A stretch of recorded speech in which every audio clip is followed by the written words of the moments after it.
nuevo escenario actual, el paisaje de la diversidad religiosa en Guadalajara. Interactúan en esta ponencia las doctoras Ángela René de la Torre Castellanos y Cristina Gutiérrez Zúñiga. Permítanme que las presente brevemente en su conocimiento y experiencia académica.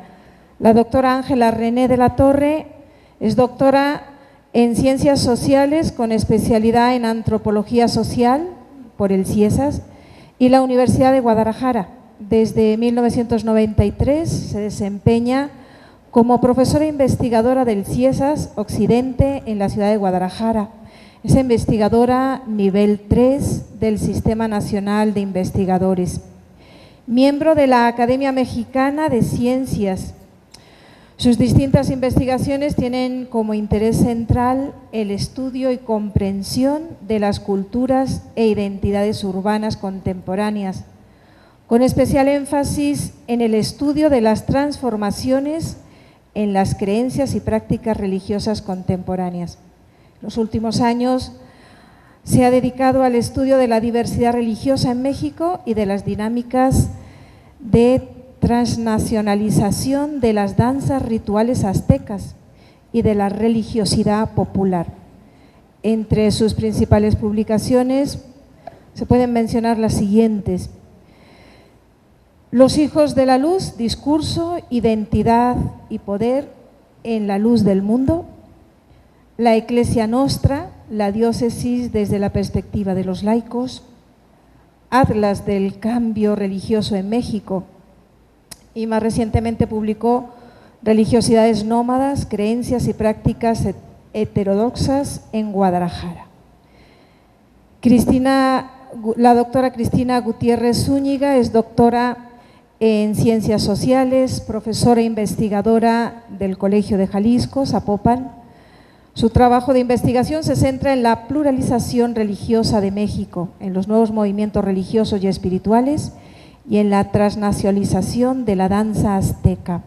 Realiza docencia en la Universidad de Guadalajara y el Colegio de Jalisco, impartiendo cursos de licenciatura y posgrado en las áreas de teoría sociológica clásica y contemporánea, así como en sociología de religión. Ha publicado diversos libros, entre ellos destacamos Nuevos movimientos religiosos, Congregaciones del éxito, Una ciudad donde habitan muchos dioses, asimismo coordinada con René de la Torre del Atlas de la Diversidad Religiosa en México, y la última y más reciente trabajo, Creer y practicar en México, comparación de 3 encuestas sobre religiosidad. Ha publicado más de una veintena de artículos en revistas nacionales e internacionales. Es miembro también del Sistema Nacional de Investigadores y es cofundadora de la Red de Investigadores del Fenómeno Religioso en México, y actualmente incluso es miembro de este consejo. Pues les damos las bienvenidas a las dos doctoras con su ponencia Un nuevo escenario actual, el paisaje de la diversidad religiosa en Guadalajara. Bueno, primero muchas gracias por esta invitación. Para nosotros es pues muy, ¿suena? Sí, muy importante el poder compartir con ustedes nuestro trabajo. Quisimos de alguna manera ceñirnos a un modelo que nos enviaron, que era el que tenía que tener la presentación de PowerPoint. Entonces, lo primero que nos preguntaban, y que me parece que es muy correcto, que cuál es nuestra postura, nos preguntaban cuál es nuestra posición. Y bueno, queremos decir que nuestra posición, venimos no como agentes de pastoral, tampoco somos teólogas, ni tampoco somos sacerdotes, ni tenemos ninguna cualificación dentro del campo religioso. Más bien venimos desde donde es nuestra área, que es, como oyeron en nuestro propio currículum, es un desempeño académico. Hemos estado, el estudio del cual vamos a hablar, sobre todo es el resultado de una investigación que está publicada en este libro, que se llama Una ciudad donde habitan muchos dioses, y es una investigación, y lo digo porque a veces también al final no lo preguntan, Y luego ya que ven los datos dicen, bueno, ¿y de dónde sacaron financiamiento? ¿Quién les pidió esa investigación? Bueno, ese financiamiento lo logramos a través de competir en agencias académicas. CONACYT nos apoyó, COECITJAL, el Colegio de Jalisco y el propio CIESAS, y con ello conseguimos financiamiento para realizar esta investigación que en realidad nos interesaba a nosotros.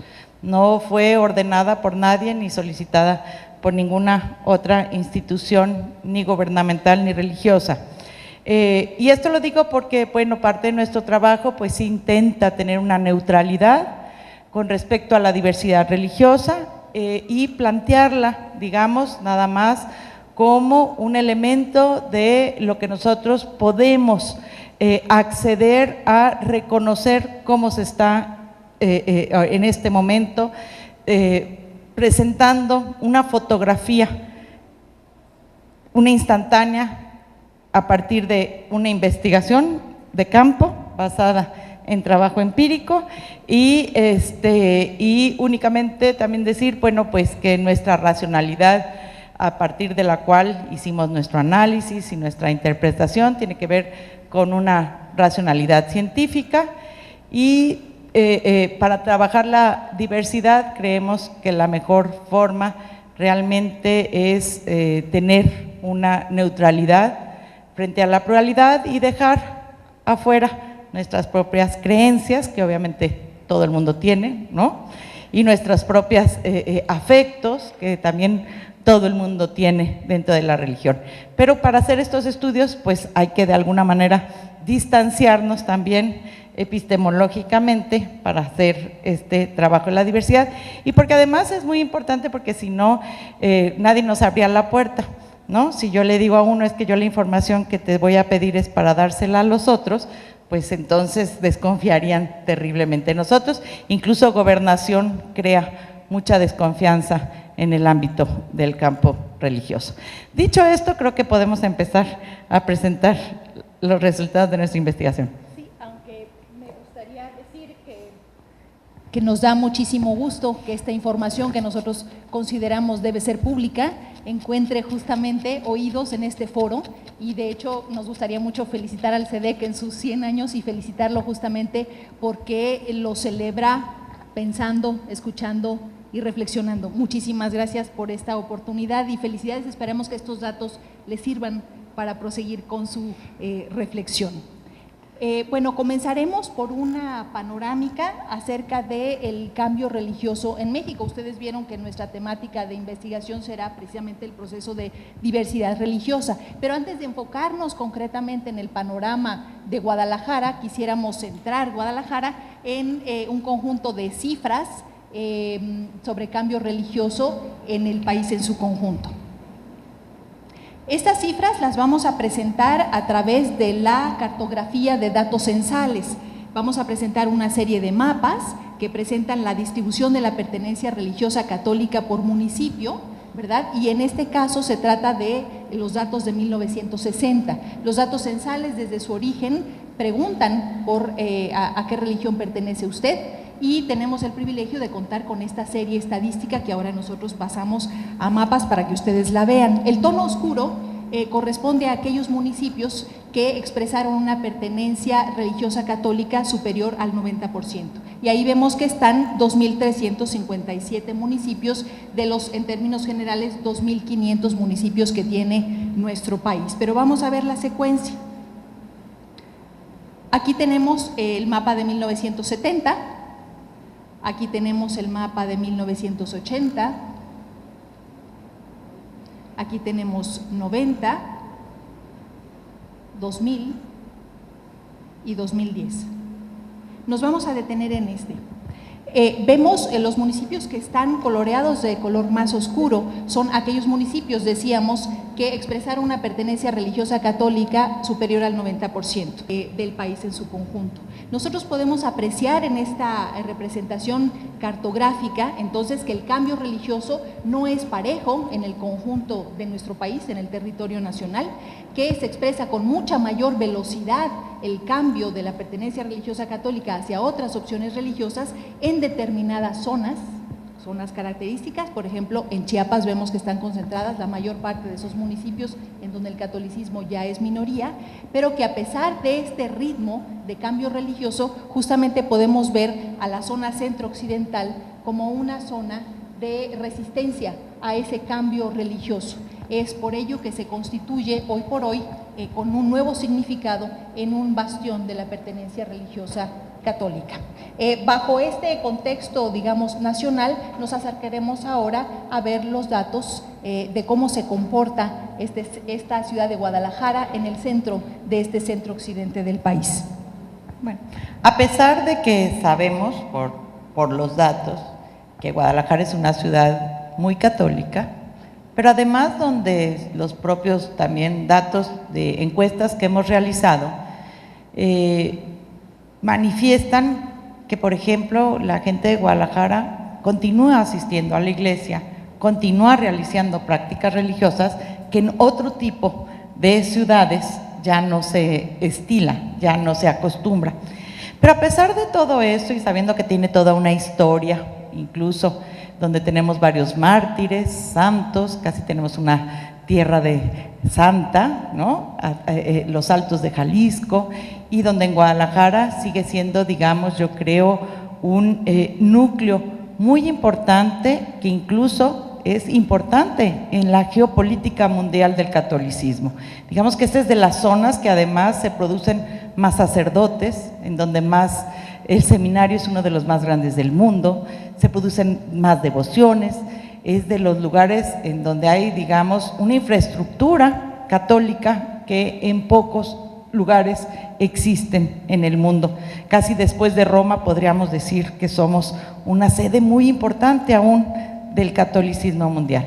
Pero a pesar de saber todo esto, nosotros en nuestra vida diaria, pues nos dábamos cuenta que se estaba viviendo un cambio religioso. Un cambio religioso, a veces hay muchas formas de cambio religioso, la que vamos a presentar en esta ocasión no tiene tanto que ver con las subjetividades, que también lo hemos estudiado a través de encuestas, sino más bien decidimos hacer un trabajo para buscar reconocer cuál era la cantidad de lugares de culto que estaban presentes en la ciudad de Guadalajara que ya no eran católicos. Esto porque cada vez más en nuestras pláticas cotidianas, incluso familiares, pues ya aparecía gente que se convertía a otras religiones. Incluso en cada familia había ya familias, ¿no?, en donde la composición religiosa de la familia ya no era de una sola religión. Pero también cuando uno va en el carro, pues uno empieza a ver nuevas presencias.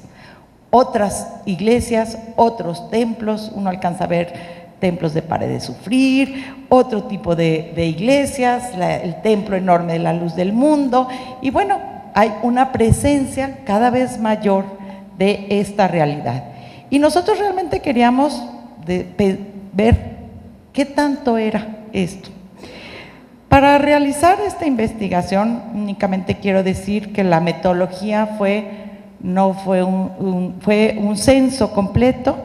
Se hizo una caminada desde el centro de la ciudad en la dirección del reloj a recorrer los 4 municipios que conforman el área metropolitana de Guadalajara. Ya no nos alcanzaron las suelas de los zapatos para seguir a la zona conurbada, pero realmente siempre digo que cuando empezamos a hacer esta investigación fuimos muy inconscientes y no teníamos idea de que mientras la caminábamos la ciudad crecía y también mientras la caminábamos crecían las ofertas religiosas. Entonces empezamos en 2004, terminamos en 2007 de hacer estos recorridos. Gran parte de la angustia era que además este mapa se movía. Entonces esta fotografía no quedaba fija hasta que tuvimos que poner un final y decir, bueno, si se sigue moviendo, que se mueva, pero nosotros tenemos que poner un alto aquí. ¿Por qué? Porque es súper dinámico este campo de las ofertas no católicas. Los templos católicos normalmente donde se fundan se quedan. Incluso en la avenida Federalismo nosotros podemos ver que se abrió la avenida y el templo quedó a la mitad. En cambio, los otros templos evangélicos pues tienen una movilidad extraordinaria y tienen otra manera de establecimientos. Quiero nada más, antes de entrar en el trabajo, presentar este mapa, que es una cartografía de los centros de culto católicos, es decir, de los templos católicos en Guadalajara. Este mapa se hizo con la información del arquitecto Elías González, que paralelamente a que nosotros estábamos haciendo este estudio, él también estaba haciendo un estudio sobre templos católicos en la ciudad de Guadalajara, y él nos proporcionó, hicimos incluso un capítulo en colaboración, y este es el mapa. Todos los puntos rojos son los templos que hay en el área metropolitana, y estos son católicos de Guadalajara. Uno puede ver pues que hay una gran cantidad de templos, 472 templos abiertos al público, sin hablar de las capillas que puede haber en hospitales o que puede haber dentro de conventos que no están abiertos al público. Estos únicamente son los templos abiertos al público. Y uno puede ver también que casi están presentes en todo el territorio del área metropolitana, aunque con menos presencia, fuera del anillo periférico de la ciudad. Y se ve también, cuando veamos el contraste con los otros, que hay una concentración en lo que es, ahora le llamamos centro histórico, en el centro de la Ciudad de México, donde también hay una despoblación de la ciudad, ¿no? Pero bueno, como ahí fueron fundados, y los templos católicos, como dije, ni se cierran ni se mueven, ahí siguen quedando, igual que las escuelas públicas.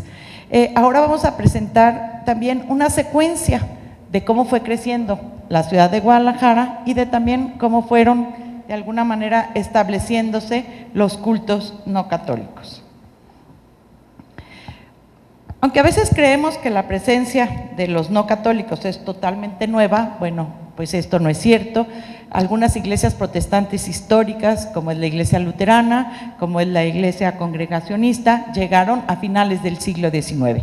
Y fueron las primeras misiones, y nosotros pudimos detectar a través de las encuestas que preguntábamos a los pastores en qué año había llegado y se había fundado ese templo.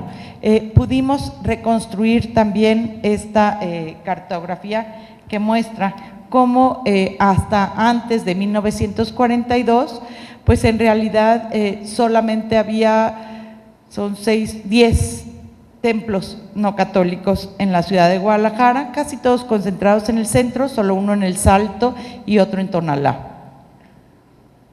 El área azul. El área azul, sí, el área azul es la del centro de la ciudad, y esto es lo que en ese tiempo también estaba conurbado, ¿no?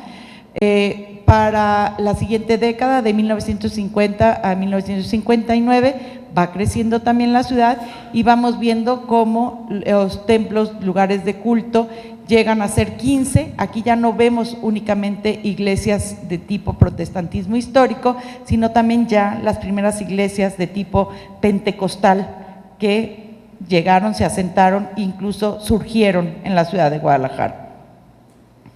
Para la década de 1960 a 1969, pues ya vemos 29 otros nuevos lugares de culto, y el crecimiento sigue sostenido, pero sobre todo se dispara en la década de los años 70, en donde se fundan 45 nuevos lugares de culto no católicos. Y ya para la década de los 80, pues nuestra ciudad empieza a tener otra fisonomía. Y hay una cantidad enorme de establecimientos que duplican cada década el posicionamiento de estas iglesias, y en la década del 2000 se fundan 134 lugares de culto no católicos. Este es el mapa actual de la presencia de templos de iglesias no católicas en Guadalajara. Si bien el porcentaje de la población de alguna manera nos hace creer que, digamos, este sigue siendo territorio católico, como si fuera monopolio Telcel, pues el barrido de los lugares de culto pues nos indican que ya no es un territorio en donde la Iglesia Católica tenga el monopolio, si bien tiene la mayoría de los creyentes, ya hay un posicionamiento estratégico de otras iglesias, de otras denominaciones que ya están aquí y que tienen ya una presencia sociocultural en la ciudad de Guadalajara. ¿Quieres manipularlo? Bueno, ahora vamos a dar una muy breve panorámica de la enorme diversidad de esos 449 lugares de culto no católicos que existen en Guadalajara. No hay un solo ganón en términos muy coloquiales de aquellas opciones religiosas no católicas en la ciudad de Guadalajara. Nosotros encontramos que los 449 lugares de culto pertenecían en realidad a una multiplicidad de denominaciones, a 113 denominaciones distintas, de hecho, de las cuales únicamente una docena son no cristianas y una centena son todas ellas cristianas. Y ahorita les vamos a mostrar muy brevemente un panorama de cómo se distribuyen por grupos denominacionales. El primer grupo es el grupo de las iglesias protestantes históricas. Ahí vemos, por ejemplo, principalmente a la iglesia bautista, con cerca de 60 lugares de culto ella sola, pero en conjunto con las otras protestantes históricas, como puede ser la luterana o la metodista, conforman 90 lugares de culto en la ciudad de Guadalajara. ¿Vemos un ejemplito? No, en la siguiente, no hay problema. En la siguiente. ¿No? Es que cada uno de los lugares de culto tiene su ficha y la vamos a poder desplegar. Aquí vemos el conjunto de las iglesias que se denominan pentecostales, que son ciertamente como grupo denominacional, uno de los grupos más importantes con 171 lugares de culto, pero que pertenecen a una multiplicidad de distintas organizaciones. No piensen que todos los pentecostales obedecen a una misma jerarquía o estructura eclesial. Es una multiplicidad de organizaciones de muy distintos tamaños y aquí René nos está mostrando, por ejemplo, de manera muy ilustrativa, algunos de esos templos. Muchos de ellos no corresponden a la fisonomía de un templo. Muchos de ellos, como estamos viendo el Centro Cristiano Ágape, en realidad pueden ser talleres eléctricos durante el día y pueden convertirse en lugares de culto durante la noche, ¿verdad? No corresponden pues a la fisonomía del templo, son tremendamente móviles y surgen prácticamente en cualquier lugar que se renta y que se utiliza para el fin del culto. Este es el conjunto entonces pentecostal. Pasamos ahora a ver una de las opciones religiosas que más han dado presencia a la ciudad de Guadalajara, la Iglesia de la Luz del Mundo. Y nosotros observamos en este mapa cómo la distribución de los lugares de culto de la Luz del Mundo ya nos dice algo. ¿En dónde se ubican los lugares de culto de la Luz del Mundo? Nosotros no los vemos en el municipio de Guadalajara, mucho menos en su zona central, ¿verdad? Los vemos sobre todo en la margen oriente de la ciudad y todos los que somos tapatíos sabemos qué significa eso. Esto habla de una segmentación o una separación socioeconómica que existe en el territorio de nuestra ciudad entre el lado poniente de la calzada y el lado oriente de la calzada. Nosotros sabemos que hay una división importante y es justamente ahí, en esa área en la que estamos, en donde se da el crecimiento importante de la Luz del Mundo, pero también en la zona extraperiférica. Ustedes pueden observar que ya no solamente está en la zona oriente, ¿verdad?, sino que está en todas las zonas nuevas, ¿verdad?, de surgimiento de la ciudad, en esas zonas limítrofes o retomando Arturo, en esas periferias.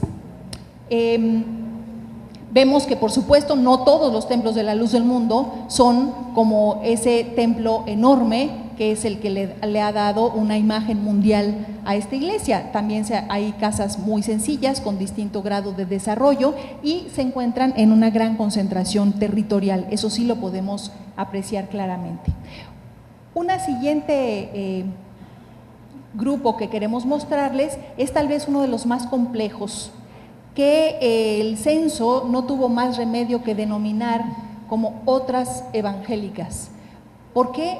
Porque en realidad lo único que se sabe de ellas es que consideran que el Evangelio es su libro sagrado y la fuente de su autoridad religiosa, pero no sabemos mucho más que eso. Cuando incluso se les pregunta con frecuencia a estas personas a qué religión pertenecen, a uno le dicen simplemente, yo soy cristiano. Bueno, sí, pero cristiano también los católicos somos cristianos, pero no, yo soy simplemente cristiano. Resisten una siguiente clasificación. Y aquí pertenecen a este grupo una multiplicidad de iglesias de muy distinto tamaño. Podemos hablar de organizaciones transnacionales muy importantes y sólidas, como también podemos hablar de iglesias que se han venido a denominar iglesias domésticas, que a lo mejor tienen 1 o 2 lugares de culto y que mañana tienen 3 y pasado mañana tienen solo 1, porque ya se dividieron, se escindieron y conformaron una nueva iglesia de denominación distinta, ¿no? Es una dinámica verdaderamente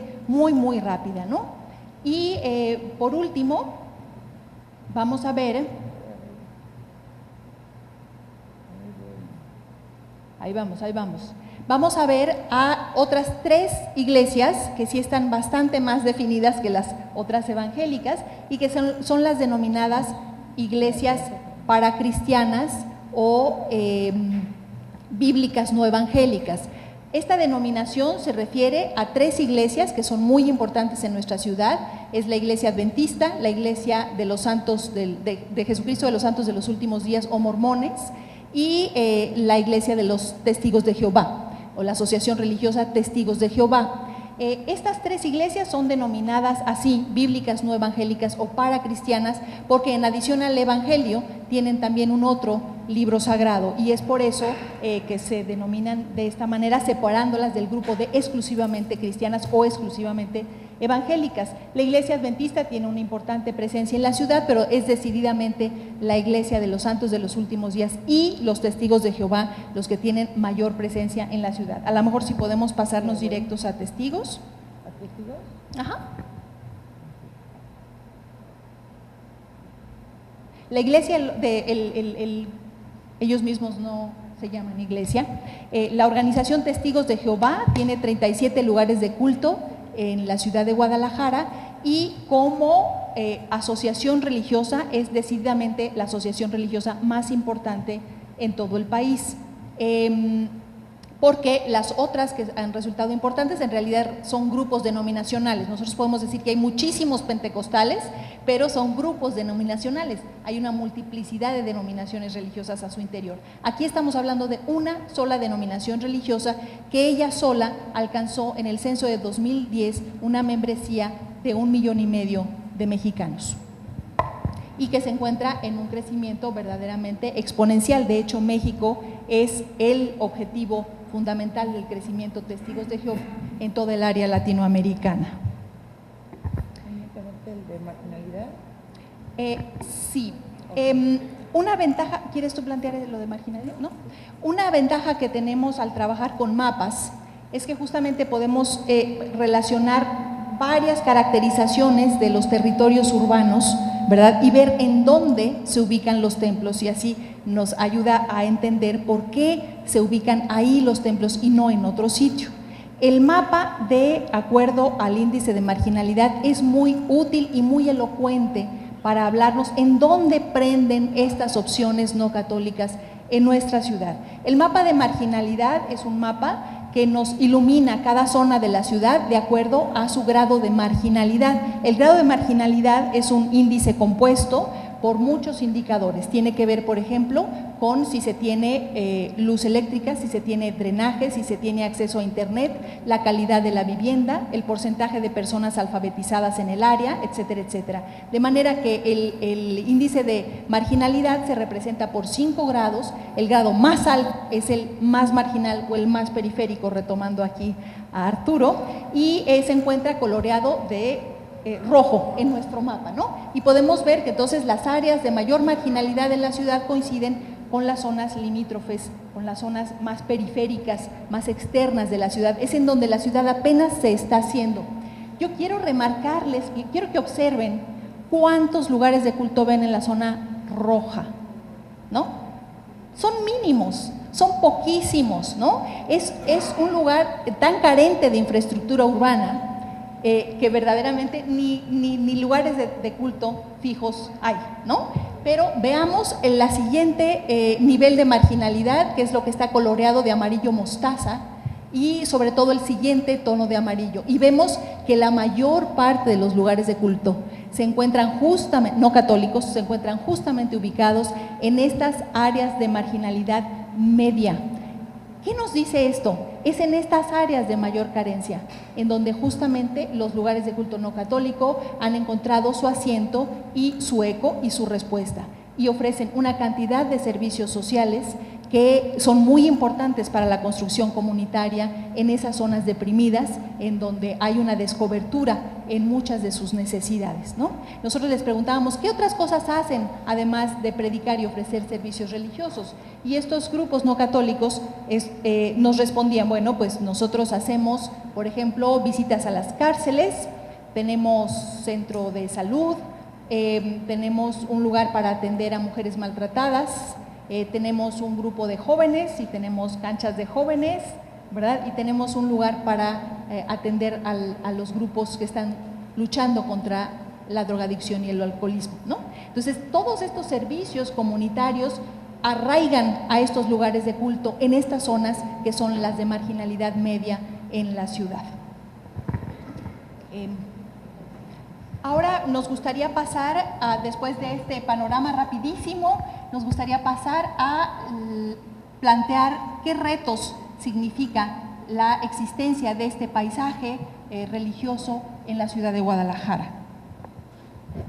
Bueno, quisiéramos también decir que, como ustedes pudieron ver, aunque sea de una manera muy rápida, pues es una diversidad religiosa al interior de los no católicos, lo cual no permite que uno los descifre o diga con un solo adjetivo que todos funcionan de cierta manera. No pudimos ver, por ejemplo, en el mapa de los mormones están en las clases medias y es muy notorio. En cambio, por ejemplo, pudimos ver cómo Testigos de Jehová tiene una cobertura casi total, estratégica de la ciudad, o como la Luz del Mundo tiene ciertas zonas, pero que sobre todo están del oriente y de las periferias para afuera, no en la parte del poniente, ni menos en las partes de clase alta. También pudimos ver cómo hay una localización concentrada de los templos de la Iglesia Católica en las zonas más de las colonias, en la zona del centro, pero también podemos ver cómo hay una descobertura de estas semiperiferias y de las zonas que están después del periférico. En términos litúrgicos, pues la mayoría, como vimos, de las iglesias que están teniendo mayor crecimiento son lo que llamamos iglesias pentecostales, en donde hay una renovación litúrgica en términos de hacer la liturgia alegre, con mucho canto, con mucha emotividad, y eso está jalando a mucha gente. Pero incluso hicimos después, que ahorita no lo vamos a presentar, pero hicimos una encuesta a asistentes a los lugares de culto durante el servicio dominical, y pudimos atender que un nuevo fenómeno que habíamos escuchado que sucedía en Brasil ya está sucediendo aquí en Guadalajara, y es que los individuos ya albergan en sí mismo una multiplicidad de consumos religiosos. Muchos de ellos ya no se adscriben a una denominación única, a un credo único. Hay varios que van un día a un servicio de tal iglesia, otro día a un servicio de otra iglesia, y cada vez se convierte en algo más selectivo y opcional.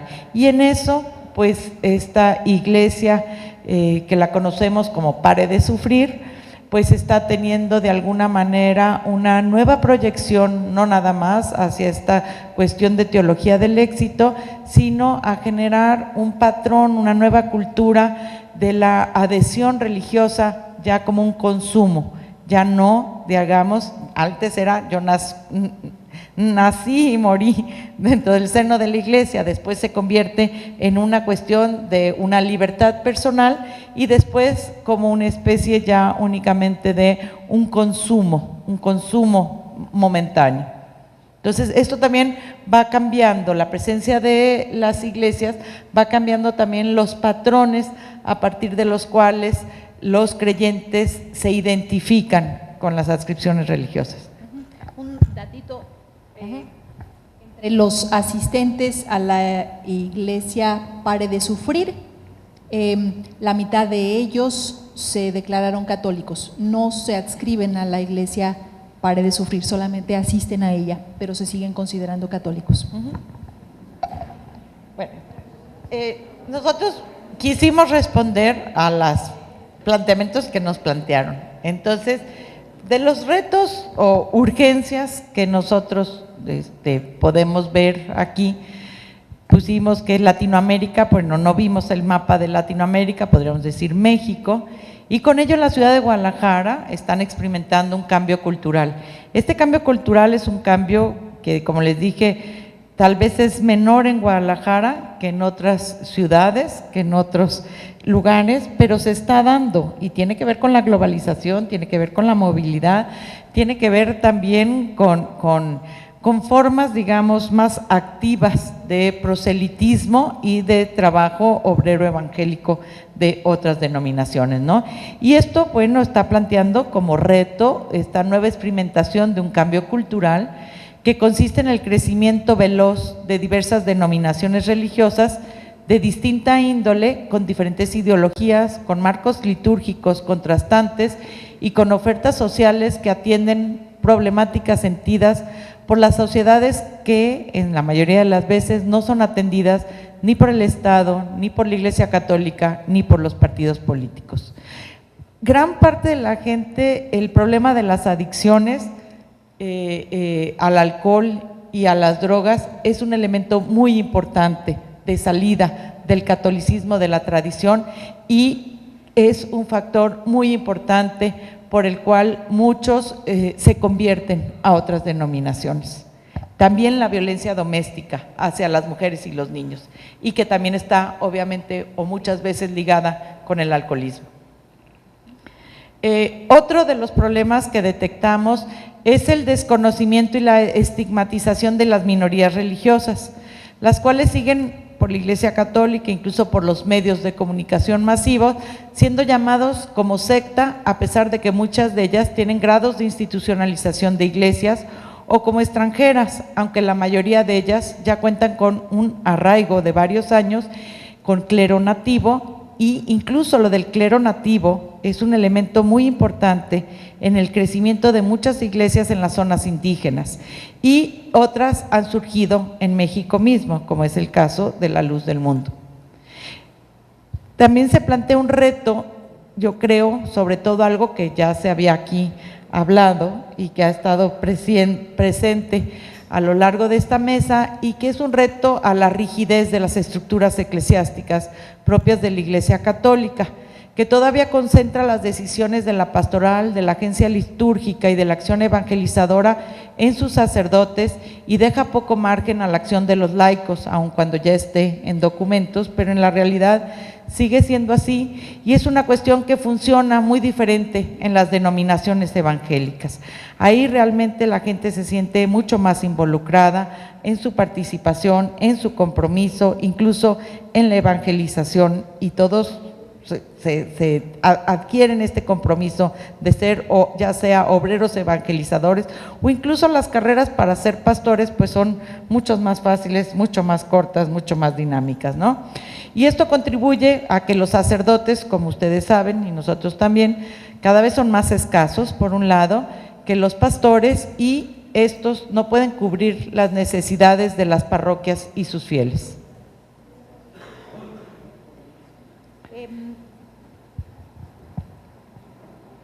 Otro reto que nos parece importante resaltar para la reflexión es el hecho de que a partir de los temas a los que las iglesias evangélicas cristianas dan respuesta, nosotros podríamos detectar algunas áreas donde la Iglesia Católica tiene ciertamente un rezago.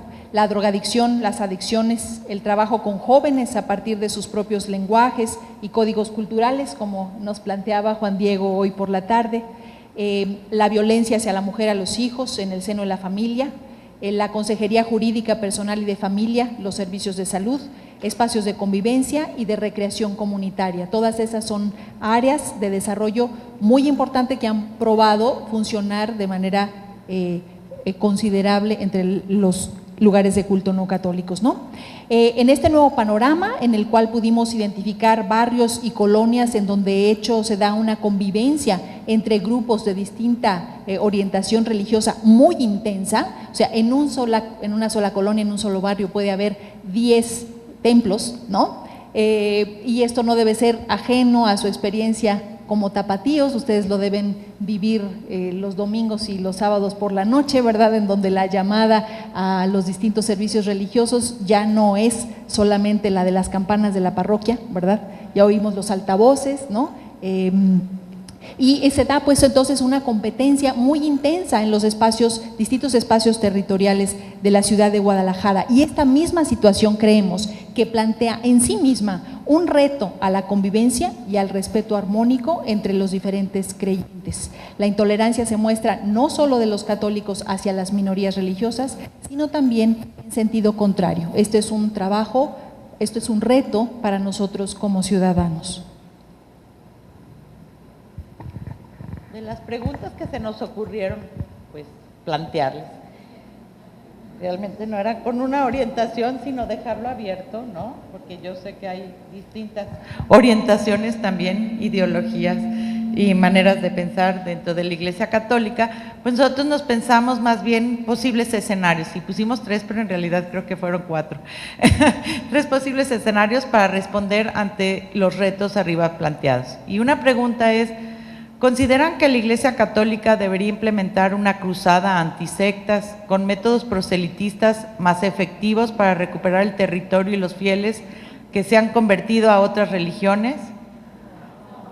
¿O deberían utilizar, como se dijo en la mesa pasada, la propaganda, los medios de comunicación y la educación para formar mejor a los católicos? Pues consideran que quienes se convierten no conocen bien su propia religión.